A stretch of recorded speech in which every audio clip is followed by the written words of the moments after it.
चलिए आज आपको ले चलते हैं सिंध की धरती पर और सुनाते हैं ऐसी प्रेम कहानी जो आज भी जिंदा है। ये कहानी है जाम तमाची और नूरी की। एक तरफ थी राजशाही, दूसरी तरफ सादगी, और जब ये दोनों मिले तो एक अमर गाथा बन गई। तो आइए इस खूबसूरत दास्तां को समझते।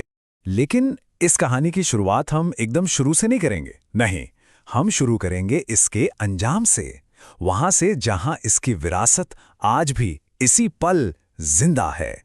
और यही सवाल इस पूरी कहानी का दिल है। आखिर ऐसा क्या था एक साधारण सी मछुआरण में कि वो लोगों के लिए देवी बन गई, पूजनीय बन गई? चलिए इसी रहस्य से आज पर्दा उठाते हैं। देखिए, ये कोई ऐसी वैसी लोक कथा नहीं है। इसे सिंध के सबसे बड़े, सबसे महान कवि शाह अब्दुल लतीफ भिटाई ने खुद अपने मशहूर कलाम शाह जो रिसालों में जगह दी है। मतलब उन्होंने इस कहानी को हमेशा हमेशा के लिए अमर कर दिया। तो इस कहानी को ठीक से समझने के लिए सबसे पहले हमें इसके दो किरदारों की दुनिया को देखना होगा। दो बिल्कुल अलग दुनियाएं। तो एक तरफ है नूरी की दुनिया। सोचिए, किंजर झील का वो शांत पानी, मछुआरों का वो बिल्कुल सादा सा विनम्र जीवन। और फिर दूसरी तरफ राजा जाम तमाची की दुनिया, जहां आलीशान शाही दरबार है, सम्मा राजवंश की ताकत है और चारों तरफ बस शानो शौकत और वैभव है। मतलब दो दुनियाएं जो एक दूसरे से बिल्कुल जुदा। और फिर एक दिन ऐसा आया जब ये दो दुनियाएं आमने सामने आ गईं। जरा उस नज़ारे की कल्पना कीजिए। राजा जाम तमाची अपनी पूरी लाव लश्कर, अपने सैनिकों और सेवकों की फौज के साथ खिंझर झील के किनारे पहुंचते हैं। हर तरफ एक शाही माहौल था, एक शाही ठाठ बाट।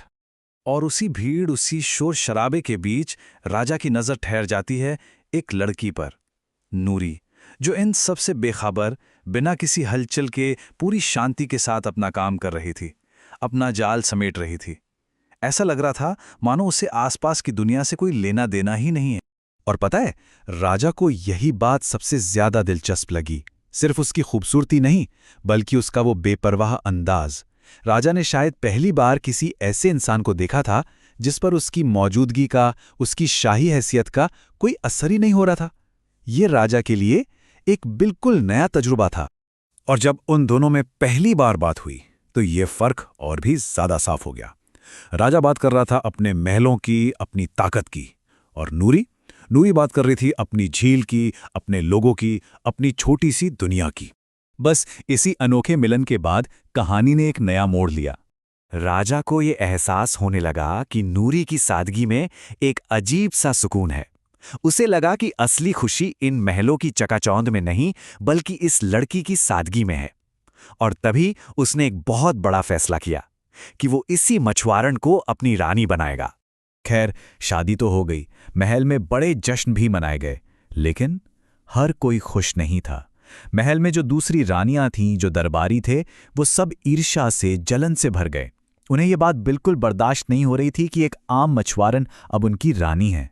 पर नूरी रानी बनकर भी बदली नहीं, और शायद यही उसकी सबसे बड़ी ताकत थी। वो पहले की तरह ही सबके साथ विनम्र और दयालु रही। उसने महल में रहकर भी गरीबों की परेशानियां सुनी। वो अपने लोगों की आवाज बनी और उनकी तकलीफें राजा तक पहुंचाईं। और सबसे बड़ी बात, वो ये कभी नहीं भूली कि उसकी जड़ें कहाँ हैं, कि वो कहाँ से आई है। और जाम तमाची ये सब देख रहा था। उसे धीरे धीरे ये बात समझ में आ गई कि नूरी सिर्फ उसकी रानी नहीं है, बल्कि वो तो उसके पूरे राज्य की आत्मा बन गई है। तो चलिए अब घूमकर वापस उसी पहले सवाल पर आते हैं कि आखिर नूरी को आज भी एक देवी की तरह क्यों पूजा जाता है। इसका जवाब एक शब्द में है, लोक देवी। नूरी महज एक रानी नहीं रही, वो विनम्रता और करुणा का एक जीता जागता प्रतीक बन गई। लोगों ने उसे अपने दिलों में बिठा लिया, उसे एक देवी का दर्जा दे दिया, एक ऐसी देवी जो हमेशा उनकी भलाई के बारे में सोचती थी। तो इस पूरी कहानी से हमें सीखने को क्या मिलता है? 3 बहुत जरूरी बातें हैं। पहली, कि सच्चा प्यार किसी का पद या जाति देखकर नहीं होता। दूसरी, कि असली ताकत अकड़ में नहीं, बल्कि विनम्रता में होती है। और तीसरी, और शायद सबसे जरूरी, कि आप चाहे कितने भी ऊंचे पहुंच जाएं, आपकी महानता इसी बात में है कि आप अपनी जड़ों से जुड़े रहें। कहते हैं आज भी सिंध की हवाओं में ये कहानी गूंजती है। जब किंजर झील की लहरें किनारे से टकराती हैं तो महसूस होता है जैसे जाम तमाची और नूरी का प्यार आज भी उन लहरों में जिंदा है। एक अमर प्रेम कहानी इसके बारे में सोचिएगा जरूर।